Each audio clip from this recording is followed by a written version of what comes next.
6 today. I feel so. Let's get it on.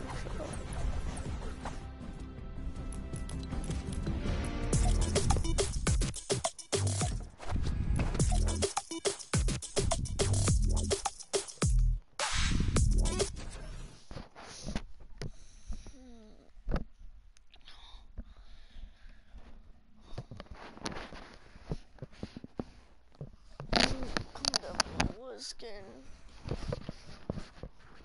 Yes, one.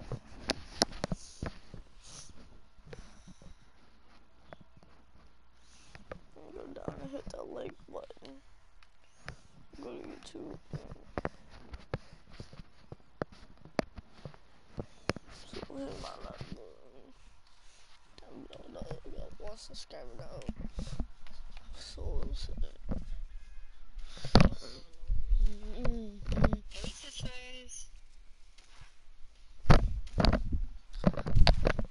Let's go. Sister. Okay, hello. Hey, sister.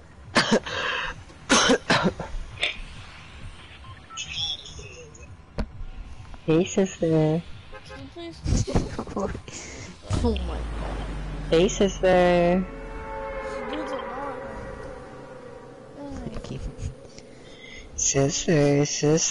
Sister.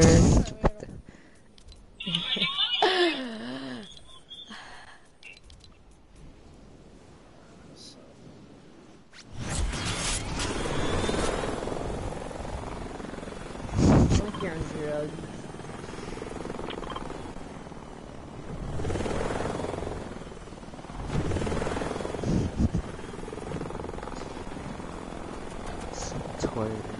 Look what you did.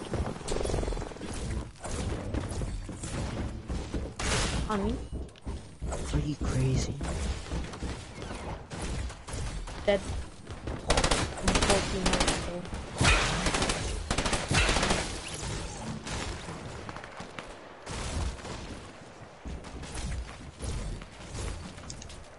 so. Sperm. Yeah.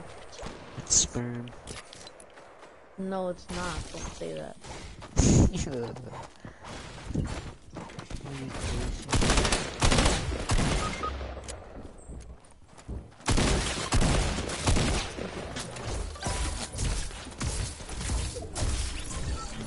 Don't leave. Don't leave. Why are you saying that? There's one shot on me. Wait, don't say that. I'm not gonna say that. Yeah, don't say that. Don't say that. Next one. No, crouch. Shut up. Oh shit. Go X Carnage. Can you not? Go X Carnage. You can do this. Stop. Go, saying get that. Boogie Bomb ready. Get Boogie Bomb ready. Shut up. Go X Carnage. You're so annoying, bro. Why'd you leave? Cause I can't buy it. Dang, stop asking me. Dang, man, you need to talk trash on me.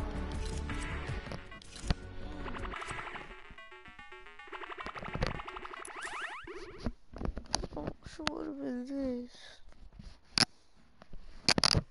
Cause I don't feel good. First of all.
What's up, Fortnite fam? Sundown here, and today we are going to talk about the Tactical Assault Rifle and its addition to competitive play.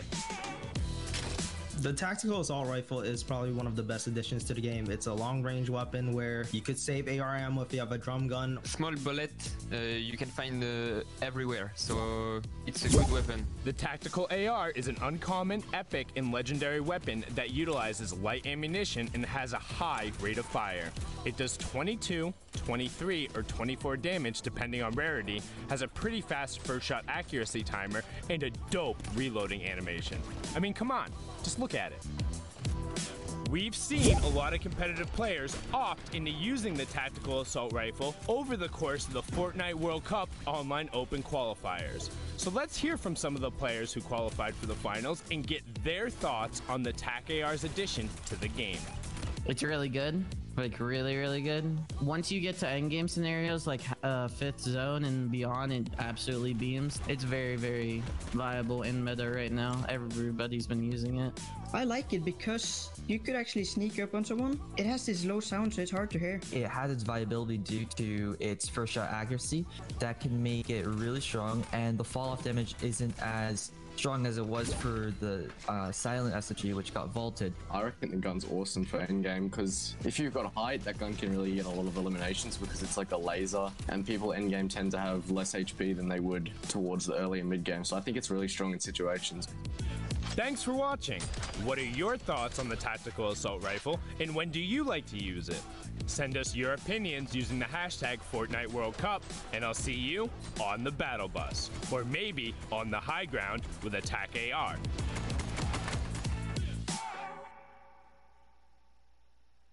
What's up, Fortnite fam?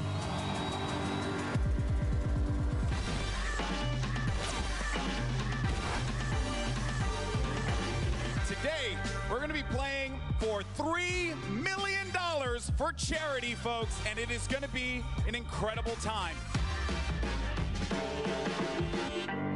50 of your favorite Fortnite personalities will be paired up with 50 celebrities put on this fantastic stage. It's going to be awesome. It's duos, so we've seen it before at the Pro-Am last year, and it's always a blast.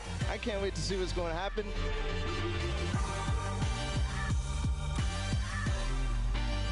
The first match of the Summer Block Party Pro-Am is beginning right now. They're putting down pressure. No one's safe now. That's one Elim right there. Can he get a second? That is going to get followed up because he desperately needs materials. A player behind, 102 to the face. Look at this, he's just waiting for a full send. It's Symphony. He shuts him down. It's a 1v1. Who is the other player that's left? Oh! Here it is. He's going to go with the X. Oh! Airwalks. Wow. Dude, that was aggressive. Look at him go here. Just beating down players. No weapons. Doesn't even need them. Wants this. Look at this. Aiden's just supplying pressure. Oh! Tries to go high ground. This might have been a mistake. This is Aiden. We're talking about more damage. Bucky's down to nothing. And Aiden! Victory Royale!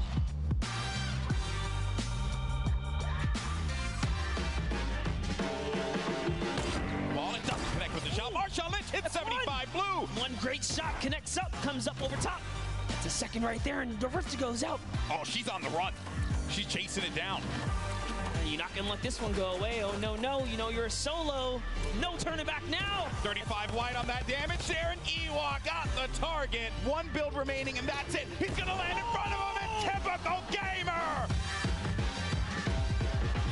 Final game. Typical Gamer pops up behind Janina. Oh, the rage. At this point in time, not looking the best when it comes to the... Oh, no! Final moments, Golden Boy. This is it right here, the 1v1. It's going to be Aiden going up against Symphony, pushing forward, forcing the activity. Oh! Symphony with the victory royale. Your winner of the second Fortnite Pro-Am is RL Grime and Airwalks. I'm a big fan of competitive Fortnite and watching it, so this has been really cool to be involved with. That was easy, actually. Easy peasy.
be the final beasts out of the East, who will join Dubs and Mega, Cease and Elevate, and Zayt and Saf out of this packed region. Ghost Demo and Bizzle have come so close, with just a single Shadow Bomb rotation being the difference between their trip to the final as a duo or not so far.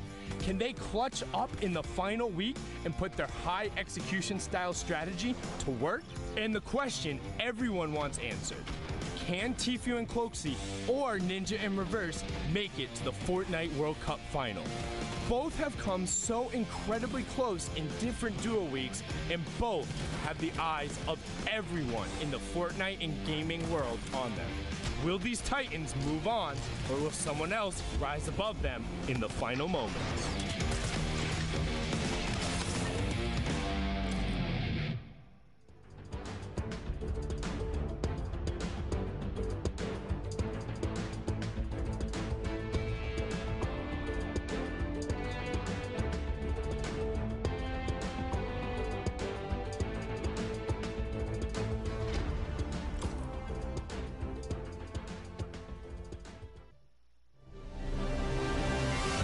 What's going on, Fortnite fam? We are back, and welcome to continued coverage of Fortnite World Cup Online Open Qualifiers. We're hanging out with our best friend Sundown, who's getting that real deep. Very proud of you there. Anyway, Fortnite fam, welcome. Let's go ahead and refresh your memory. All right, and we know we've been gone for a little while. All right, so let's get the memory going. All right, we'll start with the schedule. Don't forget, Oceania and Asia have already concluded. Europe as well as done. We're hopping into NA East games in here in just a moment, and we'll wrap the day later on with NA West. Don't forget, we also pushed everything back 1 hour, so that's why those times might look a little new. Now, of course, we are back to duo competition, which means top 15, top 10, and of course, 5 in the victory hour, all those placement thresholds. Every elimination is, of course, a point. Don't forget about that crazy prize pool. $2 million. Every single placement spot on the board will be doubled. Do not forget about that. That is huge.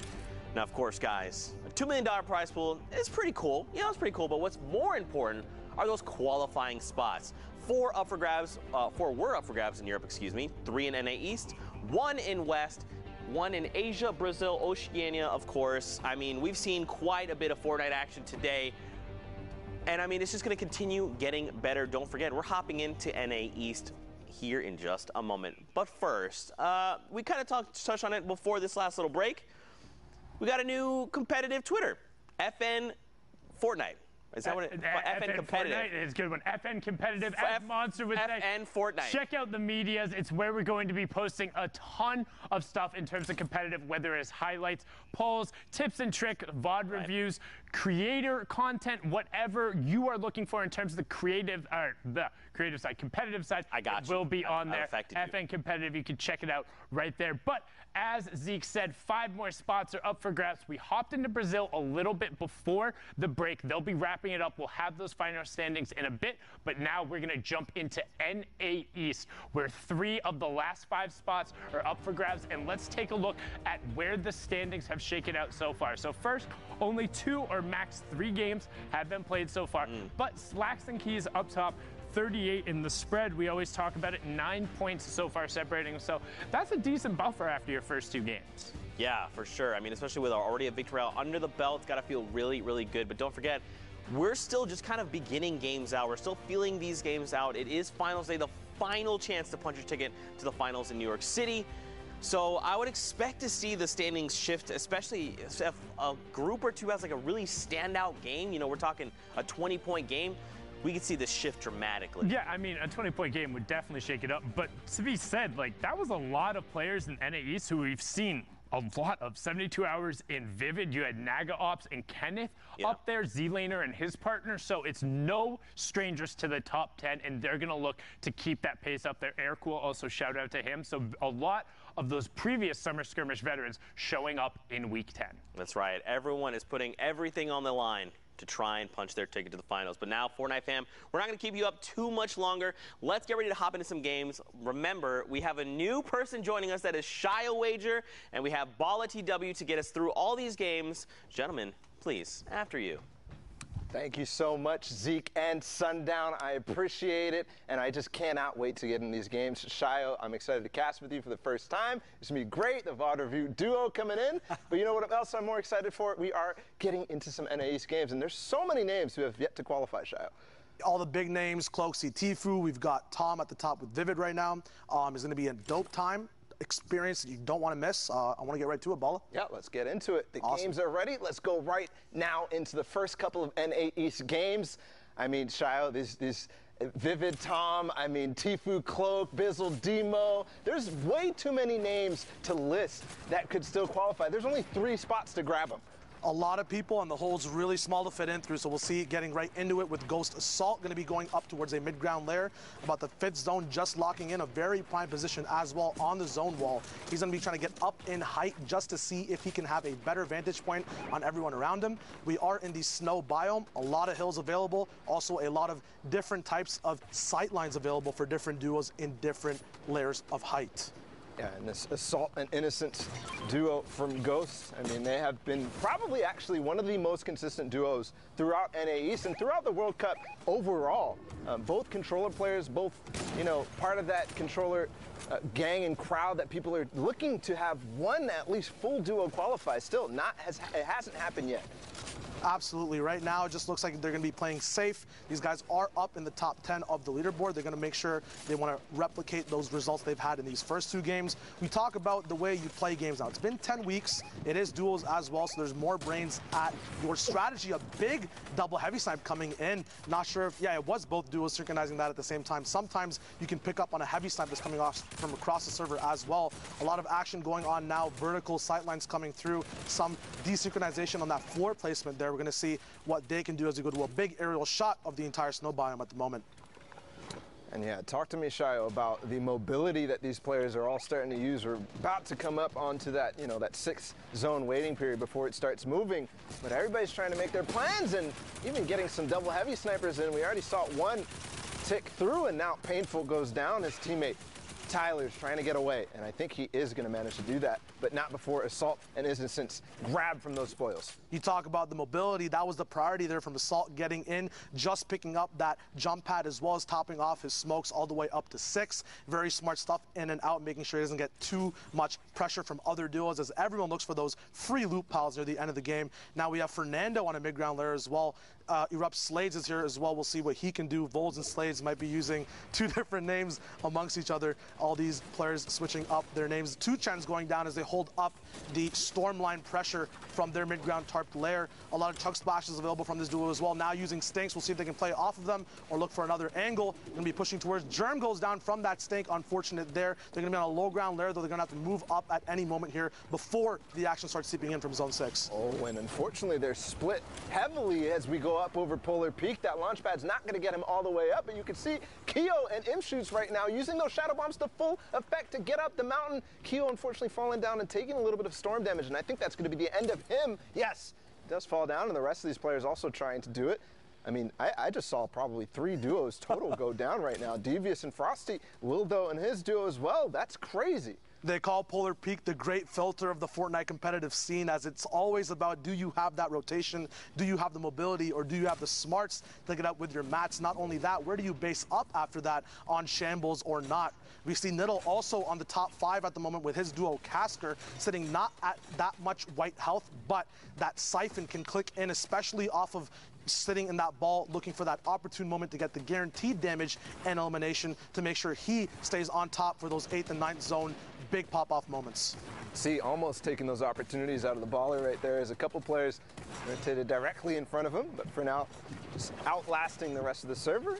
And hey, that's a good strategy, especially, you know, with these, look how many ballers there are right now, and they are having a good time on Polar Peak because they can climb and fall as fast as they want, no matter what, with those grapplers. Absolutely. You talk about insurance as well. It's awesome when there's a lot of people moving around and maybe 1 or 2 ballers, but when you have so many ballers together, you talk about the insurance behind that mobility. Niddle, the Riftigo, now going to get out. Big shots coming in. Karos going down, in and out of there. A nice burger combo coming in as Niddle now goes all the way down. The mountain going to go back up if it does bounce back. Yes, it does. Moving back towards this huge high ground tarp layer. A lot of other natural ground to be mimicked and manipulated towards as well as they move up through this entire snow biome at the moment. Casker and Niddle surprisingly together as well. Very hard to stay together off of balls too when you are moving in these chaotic environments.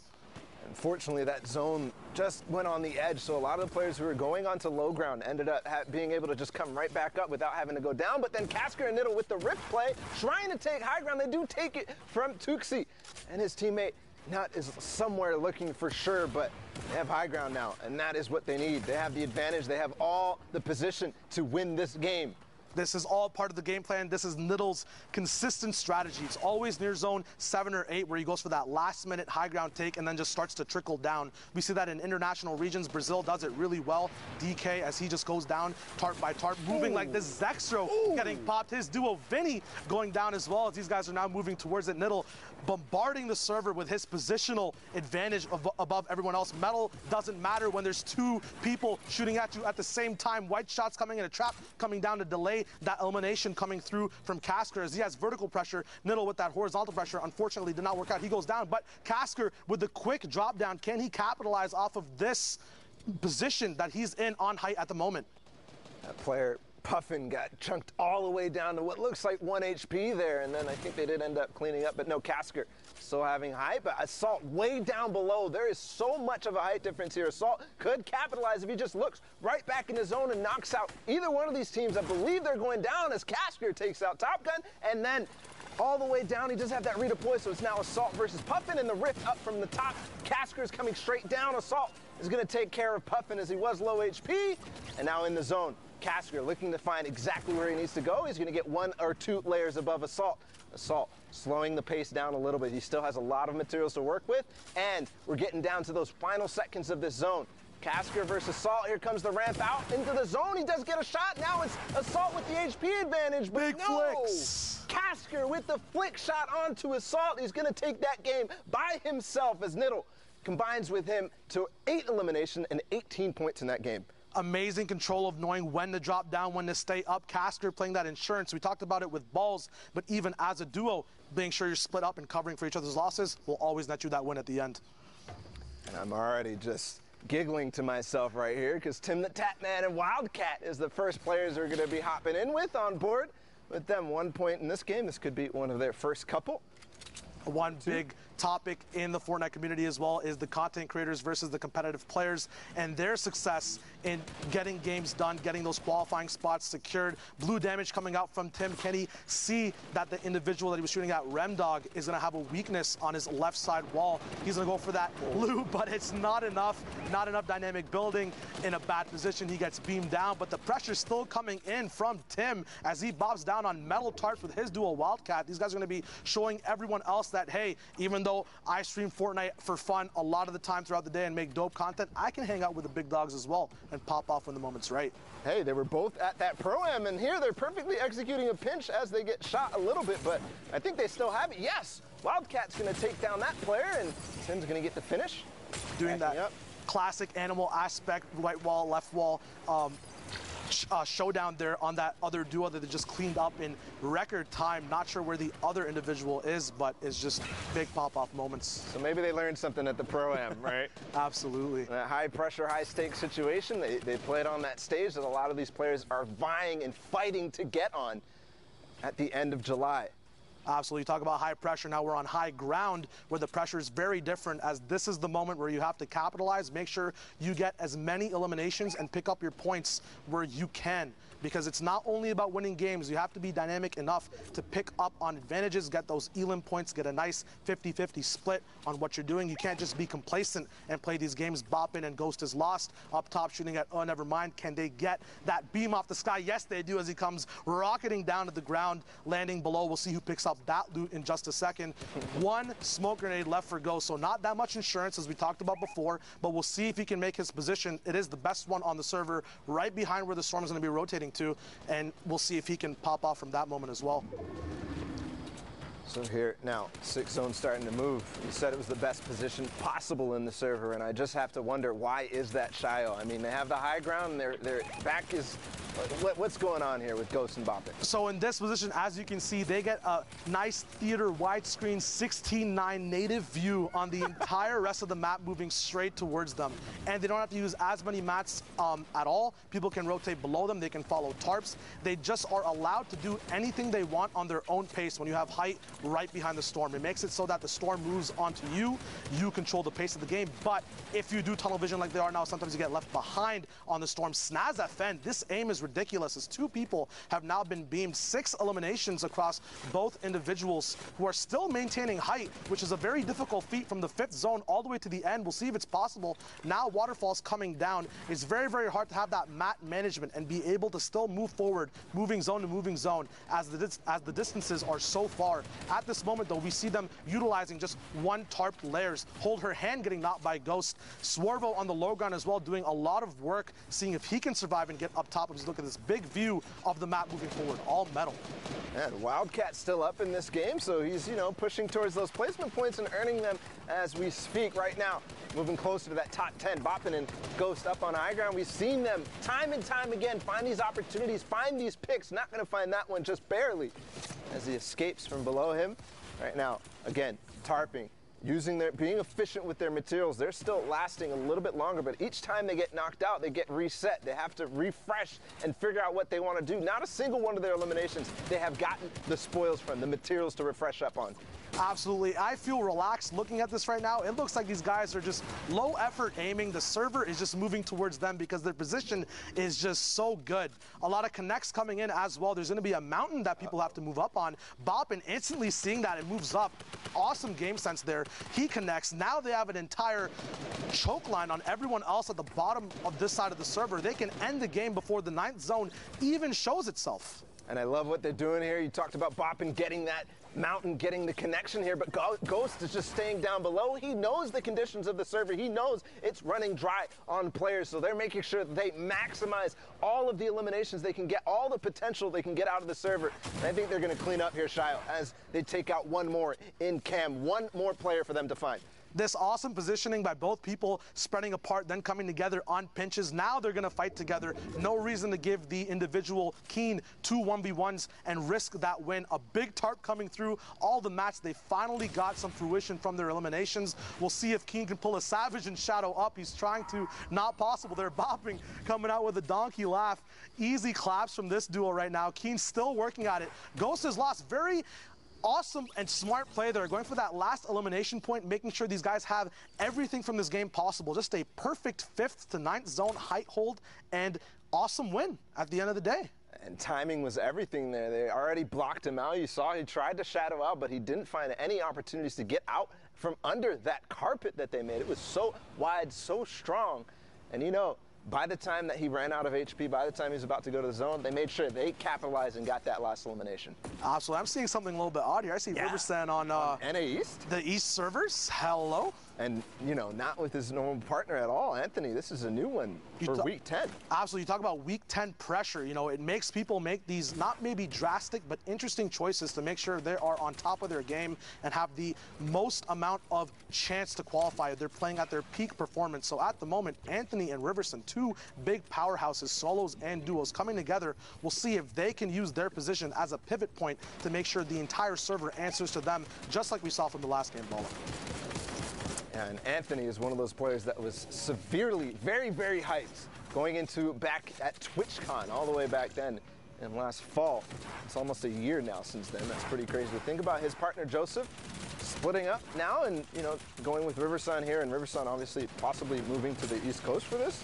Absolutely. Or playing on that West Ping regardless.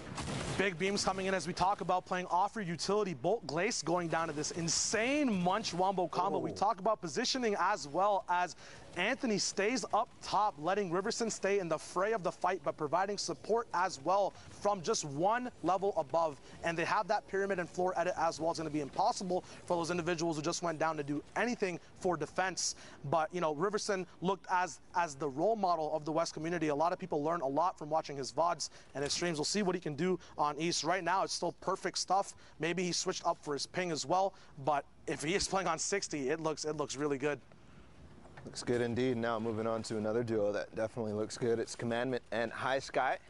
Commandment obviously qualifying in the first week of solos. But not yet qualifying in duos. This partner High Sky right here. I also saw in the background Snood and Thwifo, who had a very, very great performance in week 8. And Snood, one of those guys who, was just barely making it week after week after week. So last opportunity here, you have that rift to go. That's going to get them very far in this game. Yeah, they actually choose, I think, to take the jump pad instead. It might have been an enemy rift. High Sky being the one who also had a very, very awesome Blackheart performance. We'll see if he can replicate that in this moment as well. First place. Yeah, first place. It was amazing. Water viewed that, learned. We'll see if that reload might come in the way of the beam. It does, unfortunately. No damage going down as he's in brick. Has the rift and smokes as well, as Commandment now gets up with his bandages. A big shot coming off on Warrior. That's a lot of good stuff earned by High Sky there. And you have to actually notice and take note of how he actually pulled out his rift. He was like, let's go, I'm ready for this. But then starting to, realize exactly what needs to go on. Commandment gets beamed down, but he waited that last extra second to get that elimination. But thankfully for Commandment, at 1 HP, Shio, he does have the minis and the bandages to recover it. After week 6, people understood that white health is something you have to prioritize so much, especially with the storm flip coming in throughout this whole week. It was just recently disabled for week 10, so people might still be on that bandwagon of holding that white health as for patterns when you practice and then you play again. He's very thankful for that right now, Commandment, because he has those white HPs somehow finding each other in the same box after smokes. It's so hard to locate a good path to move around in, but now Commandment looking for anything to capitalize on. Big beams coming down, 272. The entire blue shield gets broken from that low ground commando skin. Fami finally going down to the storm actually after that beam. We'll see if these actually smoke again, stick together. Balls everywhere as well. They're going to be dropping down to the low ground. This is the best option for people trying to stick together, but the riskiest after it's done, because you have to now make an entire new development of your own layer, your own boxes, to get enough pressure to capitalize on through the rest of the game.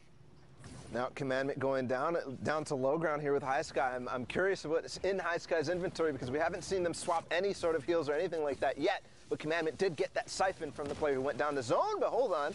Explode's coming in from the side. They back up together. Now Shadow's going in again. So, Shio, you've VOD reviewed all these situations many, many times. Look what happened here to Commandment. Playing low ground in these situations end up being so risky, but also potentially rewarding as he picks up one more elimination. The biggest thing about this zone at the moment is that although people hate on them, balls are still available, making it so that there's not too many builds blocking Commandment from coming back up from that low ground. We talk about low, let's switch over to high. Riversun up top with Anthony, once again doing the rain dance, all the bullets falling down below. Frey, Snood, and Thwifo are actually going to be the ones to get the front of that force from up top. Riversun dropping down, taking a little bit of fall damage, needs a siphon elimination here as he does not have any white heals at the moment. A surprise box opening is now going to be realized at where the pressure is coming from Riversun. We'll see if he can dynamically switch between these mat layers to get a nice vantage point or a surprise shot off on anyone, but there are so many hard mats at this point. Everyone's adapted on the rotation meta, the tunneling meta, when to have wood out, when to use brick and metal, and it's going to be so hard, especially with attack AR, to beam through these builds. You see him trying to open up the sightlines, trying to break through and create any sort of gap where he can find an opportunity. It does get a little bit of a shield tag, but still nothing yet, as you talked about the hard mats being so useful for these players down on low ground. Now getting up close and personal, that's Thwifo who goes down, so Snood now left on his lonesome. We talk about using utility. There's not much available left to crack open the server. We did see Riversun use some stinks earlier to capitalize on an elimination. High Sky now down on bottom with Bluff. These guys are going to have to fight for this entire layer. Big shots being traded. Bluff goes and gets that elimination on High Sky. TJ now falling with COD Genesis. One of the other duos left is going to be a 2v2v1. Anthony and Riversun want to crush down this entire high ground layer. Makes it very easy to pressure. No one's on ultimate low at the moment. Can Bluff call that bluff and go all the way down? COD Gen comes down to Bluff. He might get the siphon for that as well. Give him a nice, easy picking on Anthony and Riversun, as well as they might be able to take height now. A 1v1 coming in, but Riversun representing NA East now, popping off and getting that elimination.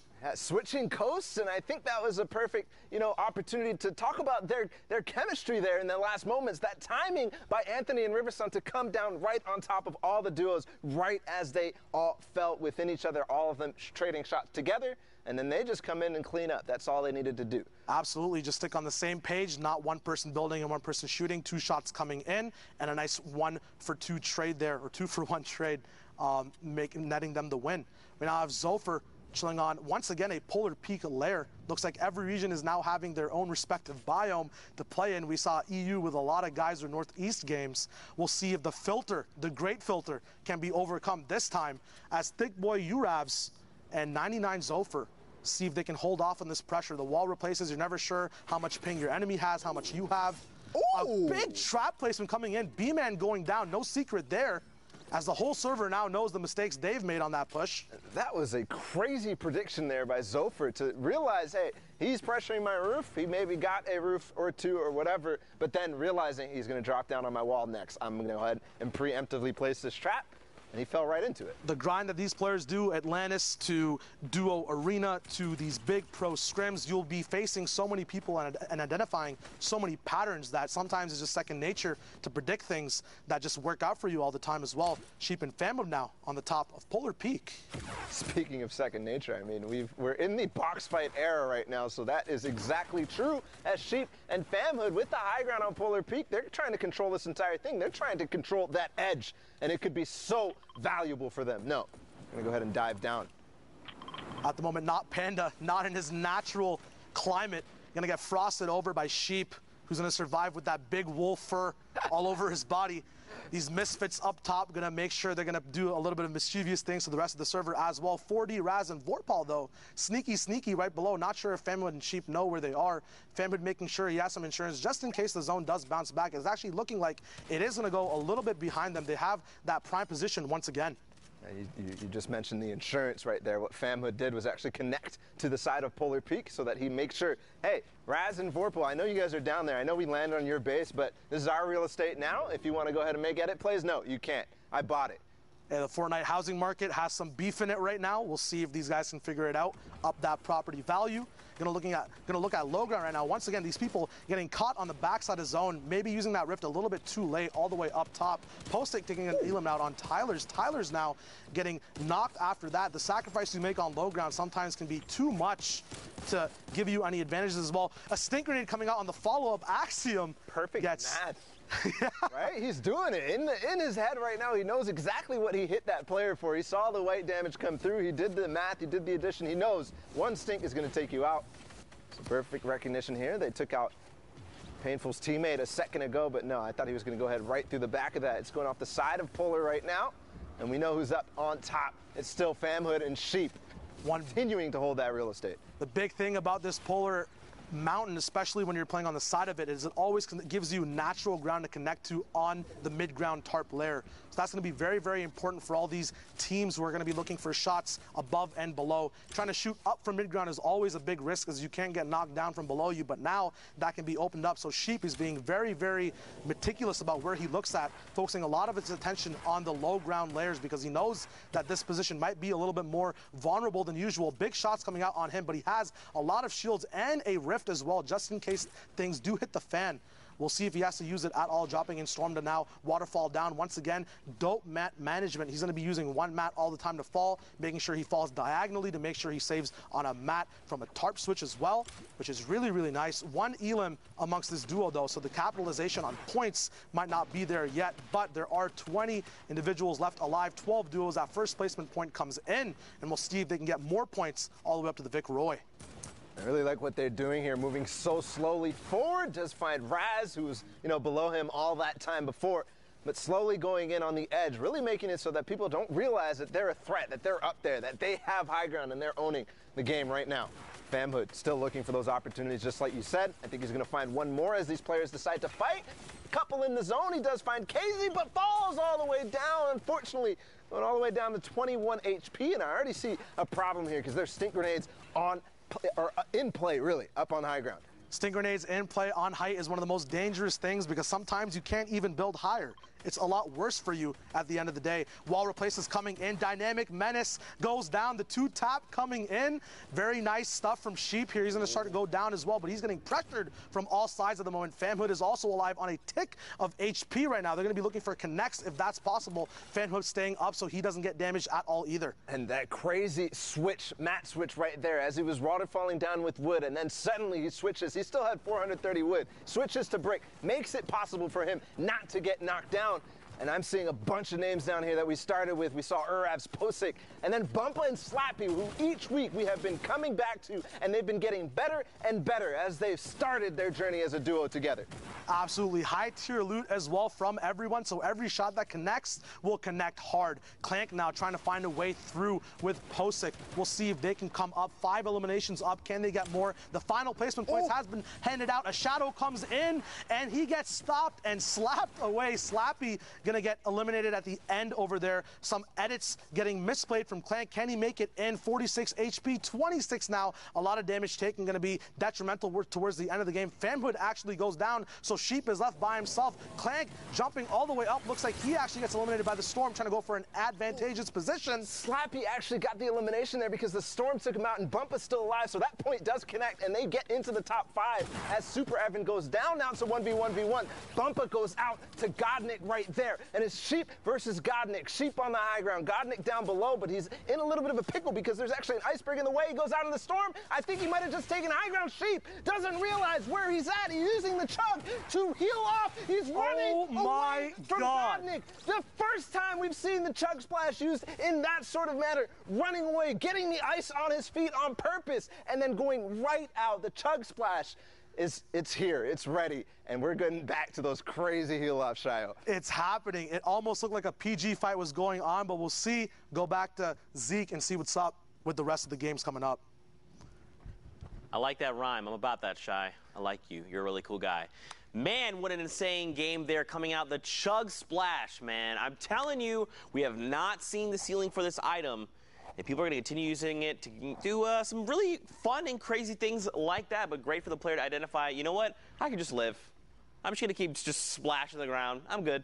Well, it's a great, because it's a change, right? I talked about it a little bit earlier. This fundamentally shifts kind of how those full Storm closure and those heal-offs play, because usually you have to account for it. There's no insta-HP. It's either a HP over time via the Slurp of the Campfire, or you have to commit to either like proccing it off, whether it's the bandage, the med kit, or sitting there and popping a shield. So now all of a sudden, when it's an insta 20 HP and it stacks up to 6 times, like you can exchange those out. So now a Siphon might not be enough. And I mean, those end games, things are getting weird.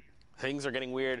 Speaking of weird, I don't know, I didn't make a great transition, but we're hanging out with Sundown. These plays were sick. They weren't I was going to say, yeah. Let's get right on into it, or let's dive on in. You can see the swimming pool over there. But first, we're on board with Niddle and Casker. Now, Niddle has qualified in the solos, is able to pick up 2xe there, and then start his work from top down. He picks up a nice double here onto Zextra right away, and then he finds Vinny right afterwards. So brilliantly done from him to be relentless, chase up with this, and manages to get the wall replaced, and then pushes in and will be able to close that one out.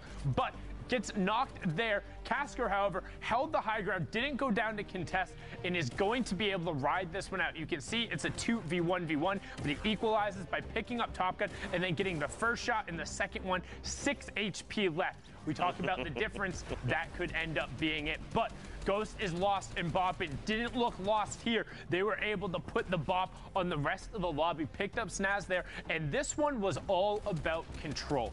They're running the high ground from the entire time. They made sure they identified the threats by them, and then they picked good targets on the edge of the Storm, and you can see Ghost following up right away. Virtue trying to make a move, but it wasn't enough, and Boppin is going to be able to just follow it up, and you can see them being relentless. And then Ghost, this is great. They tarp out the whole level. They know he's there, and Ghost is like, we're not going to lose. I'm 100/100. I'm going to go down. Every point matters. That one got them the 13th elim, and now we got Anthony and Riversun. So Riversun used to be the best of the West, now playing over in the East, trying to be a beast here, doing everything he can to get another qualification spot. He wants it so badly, picking up Twifo there and trying to push through. You can see pulls up with a great flank and control around the zone to get TJ, stay in it, and then recognize the shot onto Bluff at the end. Just brilliantly done. We've seen Riversun before, and now trying to do it with the new duo of Anthony in the final week. We're used to seeing him with Persecute, but let's see if it's enough to get him up here on the standings. Here we go. Right now at the top, you've got Zayt and Saf leading with 48 points, 4 games played. But right behind them, you've got the liquid duo of 72 and Vivid. Tetra and Eclipse right behind them. And look at this, man. From top to bottom, an 8-point spread. that's, I mean, 8 points in striking distance is, you know, making it what, let's say top 5 and a few victory royales, and suddenly you're finding yourself up all the way up here. I mean, this is still really, really close. And the one thing you have to realize, Eclipse and Tectra have already qualified. Zayt and Saf have already qualified. So right now it would be 72 Hours and Vivid, Slacks and Keys, and then Assault and Innocent. But with all of these players here, we've talked about a reasonable pop-off game being about 15 points. It's a 5-win victory royale or a top 5 with 8 elims. And in duos in particular, because everyone kind of squishes together at the end, those numbers can be inflated. We've seen 20-plus point games. Yeah. We saw Stompy and Dashenkin drop back-to-back 20-point games to take the top. It is still anybody's tournament for the last 3 spots. And again, this is it. After this, you're done. If you played on NA East, you can hang it up. If you're not going to New York, you get to watch with everyone else. That's right. And again, you know, if you're seeing these players and you don't recognize them, or maybe you do, just take a moment, send them some love. They're playing their hearts out right now, trying to punch their tickets. But of course, Fortnite fam, we're ready to hop back into more games. Thank you so much, Sunna, for hanging out. We're going for a dip, so let's send it back over to Bala and Shio Thank you, Zeke. Those eyebrows always on fleek, and so is NA East as we get into Dubs and Mega, the big titans of the entire server on solos and duos. A nice, varied actually rotation coming in. A ball sticking beside a flintlock pistol like a mother deer and her fawn as these guys move around the field at the moment. A lot of mats available as well, and they keep saving these mats as well when they use this type of rotation. I love the use of the flintlock as a rotational item. It's something that you can always basically count on finding at least one, or maybe a glider redeploy, shadows, or something. And that flintlock, hey, sometimes you have it and you're like, oh, I don't have any rotation, but it saves the day here as Dubs and Mega make their way towards the zone and almost approaching that top 25. That's not a placement threshold here in duos. It's actually still half of the server alive right now. It's just really impressive that these guys used these many limited mats, saved the ball, and got in without taking any damage, as it's so hard to do when one player has the ball and the other player doesn't. It takes so much experience. Speaking of experience, knowing the proper sight lines and the proper builds to shoot as well is huge, as Dubs is going to be calling the shots on who to shoot at the moment. Dubs looking at boxes beside him as well that are just completing. A lot of chaos going on around him as well. A blue tac shotgun available, so he gets multiple shots in close range. It actually does out DPS the combat if you are in that box-to-box moment, and that's what he's going to be looking for, doing his patented wall replacing. It is the box fight meta. And we'll see if Mega can play that meta as well, as one duo holds while the other one pushes. Flintlocks coming in that tack. Double tapped. Ghoul goes down, now representing his name as a ghost in the server. We'll see what else these duels can do as we look at a huge aerial shot of everyone on the same layer on this mountain in the map. Now starting to flatten out, but we know the moving zones are coming, and we know those change things very fast. And as I was looking at those standings, I was looking and seeing what the average points are for those top places, the people who are going to be qualifying. Zayt and Safet up at the top, they were averaging just slightly over 10 points a game at 46, and they had only played 4 games. Same thing with 72 and Vivid.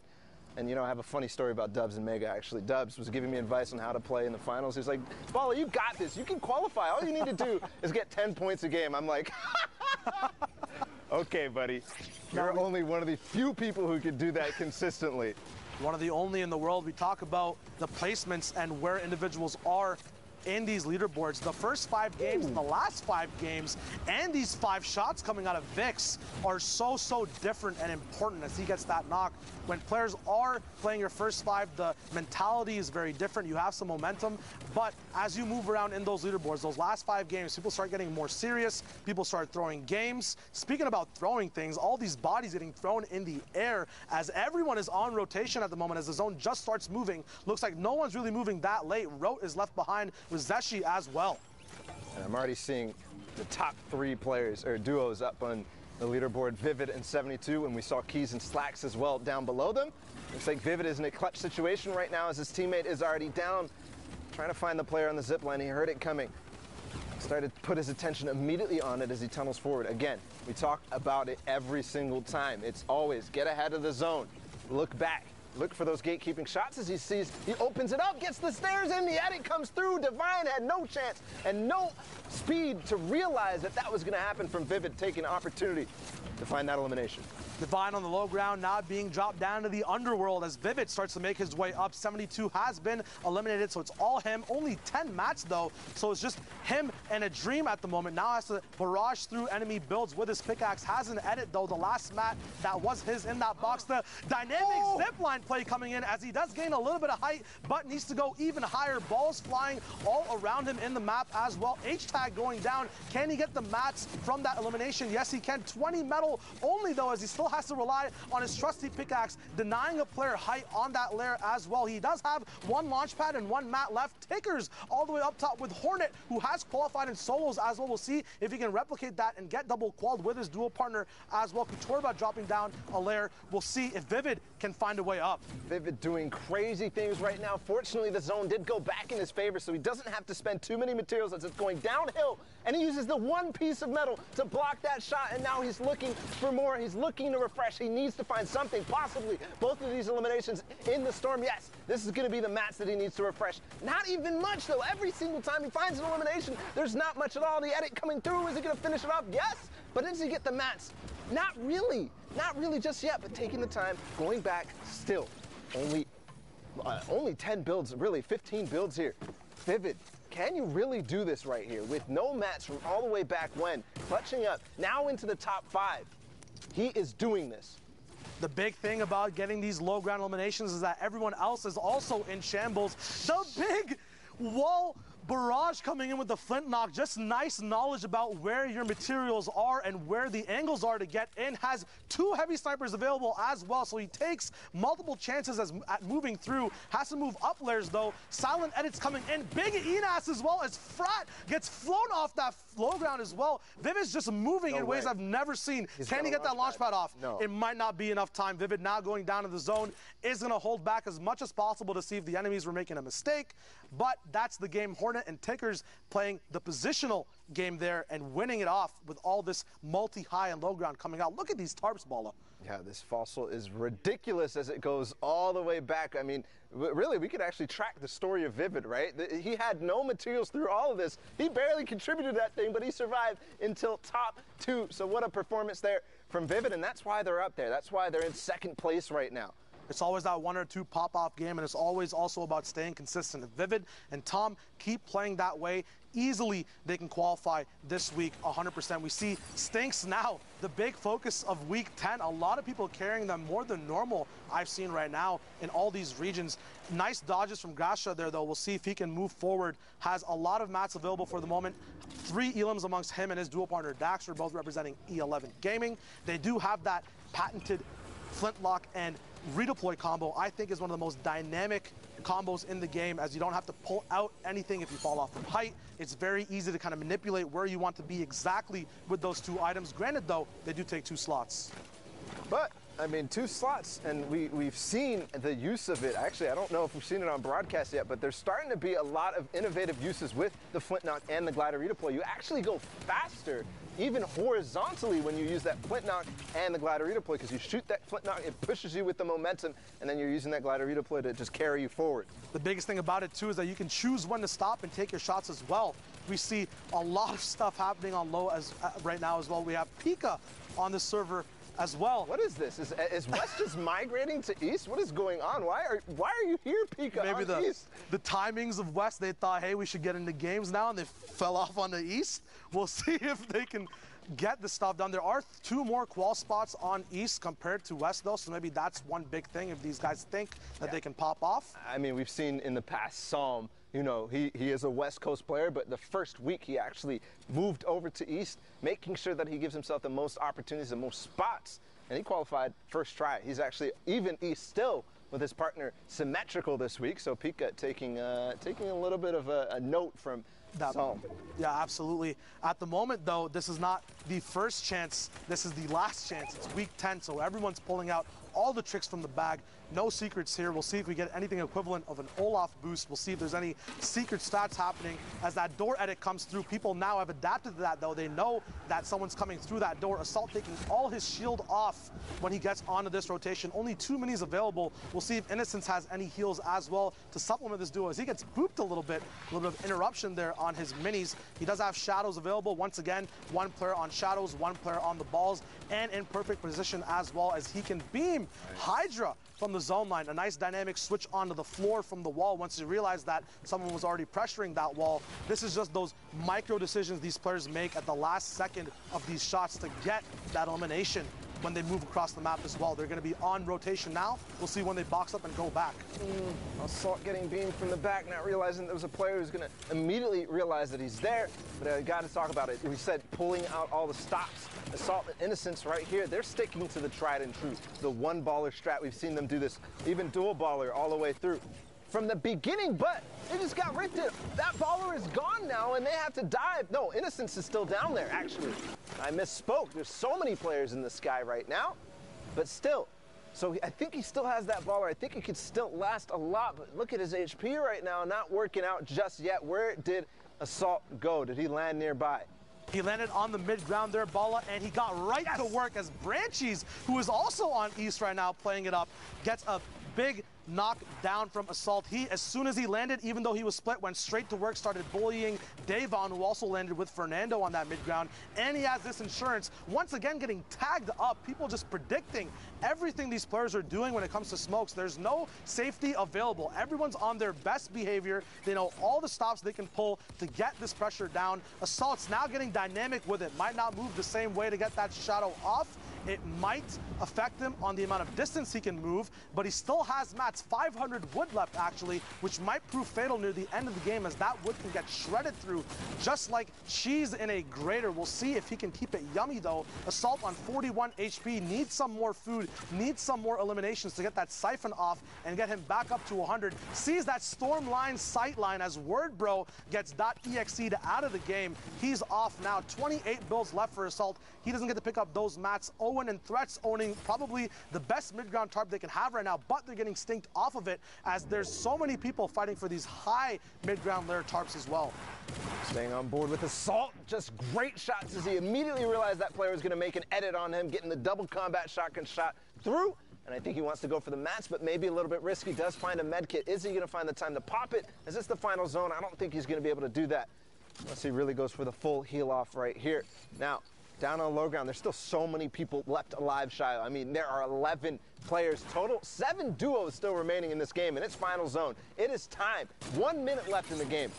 People are going to be playing super, super smart. The placements have not even gone out yet. All the points there. Still duels to get knocked down. Ape W keys get sent back to the jungle. No opportunity there for him to get any placements, unfortunately. One duo still needs to go down. Assault looking very healthy on HP and shield right now. Has a little bit more time to move through the storm. That storm taking 10 damage a second gives him about 8 to 9 seconds to move throughout without an elimination. Speaking of eliminations, Intangible goes down as Assault is now just freaking on everyone. Another shot coming in. Threats is getting eliminated. Can he keep it going? Assault has that low ground layer. It's very dangerous for the surprise factor. Davon getting that shot off, but it's not over yet. Creo and Nolan in a 1v1. Both their duos have gone down. Creo with the Superman launchpad on the height. Still has mats to answer with it as well. Starts taking the ticks of health first, but resets those ticks as Nolan has fallen under less HP. Creo with the high IQ launchpad and safety switch to stay in the storm and clinch out that game. Huge plays there. 3 eliminations. The victory royale. Creo, you can't do it better, Bella. You can't. Creo just pulled off one of the most insane clutch launch pads I have ever seen, knowing exactly that Dusty Divot has these, you know, kind of elevation changes. It goes up and then it goes down drastically. He knows there's builds up there. I can get up there and I can out heal or outlast you as you have to make your way through all of that old fossil. Perfect play there from Creo, and that's why he's qualified in solos, right? So he's trying to do it now, trying to get double qualified and bring his teammate KiwiFace along with him. We talk about qualified duos and solos. Sap and Zayt now, who also qualified for duos, are going to be looking at getting some more money and placement as well as they keep playing for these top spots for respect and practice as well. Slurp's taking on Sap. He does have a few more. They pick up an elimination. A lot of loot to work with now. Looks like they have excess mats as well. They're in zone. They could big up their base if they wanted to, make it a little bit bigger for more sightlines, or they could stay cool, calm, collected. One cool thing I see from low ground usually is if you stay a little bit more low key and then look for support surprise shots where people don't expect it, that's where you can get those big picks. On height, it's always dope to, edit your walls, see if there's any advantage points, but with low ground, you usually have 1 or 2 angles, and you can get those pop-off moments there. So Saf and Zayt, I've seen a little bit of on Zayt's Twitter about his strategies going into New York, talking about how he's trying to control his drop spot being Loot Lake. That's going to be one of the most interesting storylines in New York, being the fact that they claim Loot Lake to themselves, but we know how many duos are already dropping there. We know how many duos are already qualified in New York. So Zayt talking about, I'm trying to stop anybody else from being in there because he already has Sean and Aiden. He already has Mitra and Mongo, they're trying to claim Tilted, but they could come back to their old home the way they qualified. The mind games from duos saying on Twitter, we might be taking this spot or that spot. The biggest theme for Worlds is going to be clashing of all these storylines. Everyone plays in their region. They know the rules, but that always gets flipped. As Juxta gets flipped as well in the Storm, he goes down.